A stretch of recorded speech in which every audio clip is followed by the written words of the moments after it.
ಜೀವನದ ಪಯಣ. ಒಂದು ಸಣ್ಣ ಹಳ್ಳಿಯಲ್ಲಿ ಒಂದು ಪುಟ್ಟ ಮಗು ಜನಿಸಿತು. ಅವನು ಹುಟ್ಟಿದಾಗ ಎಲ್ಲರೂ ಸಂತೋಷಪಟ್ಟರು. ಅವನ ಕಣ್ಣುಗಳಲ್ಲಿ ಕನಸುಗಳ ಕಿರಣ ಹೊಳೆಯುತ್ತಿತ್ತು. ಮಾತಾಡಲು ಬಾರದ ಆ ಮಗು ತಾಯಿಯ ಮಡಿಲಲ್ಲಿ ನಗುತ್ತಾ ಬೆಳೆದಿತ್ತು. ಸ್ವಲ್ಪ ದಿನಗಳಲ್ಲಿ ಅವನು ನಡೆಯಲು ಮಾತನಾಡಲು ಕಲಿತನು. ಶಾಲೆಗೆ ಹೋಗಿ ಅಕ್ಷರಗಳ ಲೋಕವನ್ನ ಅರಿತುಕೊಂಡನು. ಪ್ರತಿದಿನವೂ ಹೊಸ ಕನಸುಗಳನ್ನ ಕಟ್ಟುತ್ತಿದ್ದನು.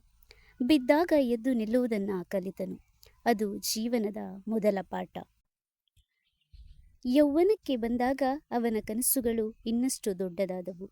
ಸಾಧನೆ ಮಾಡುವ ಹಂಬಲ ಅವನ ಹೃದಯದಲ್ಲಿ ಹೊತ್ತಿ ಉರಿಯಿತು. ಸವಾಲುಗಳು ಎದುರಾದರೂ ಅವನು ಹೆದರಲಿಲ್ಲ. ನಾನು ಸಾಧಿಸಬೇಕು ಎಂಬ ನಂಬಿಕೆ ಅವನ ಶಕ್ತಿಯಾಯಿತು.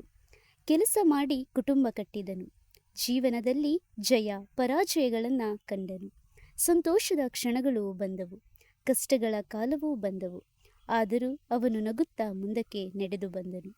ಕಾಲ ಕಳೆದಂತೆ ಅವನು ವೃದ್ಧನಾದನು. ಬಿಳಿ ಕೂದಲು, ಮಡಿದ ಮುಖ, ಆದರೆ ಅನುಭವಗಳ ಸಂಪತ್ತು ಅಪಾರ. ಅವನ ಜೀವನವೇ ಒಂದು ಪಾಠ ಪುಸ್ತಕವಾಯಿತು. ಅವನ ಮೊಮ್ಮಕ್ಕಳು ಅವನ ಕಥೆಗಳನ್ನು ಕೇಳಿ ಪ್ರೇರಣೆಯಾದರು.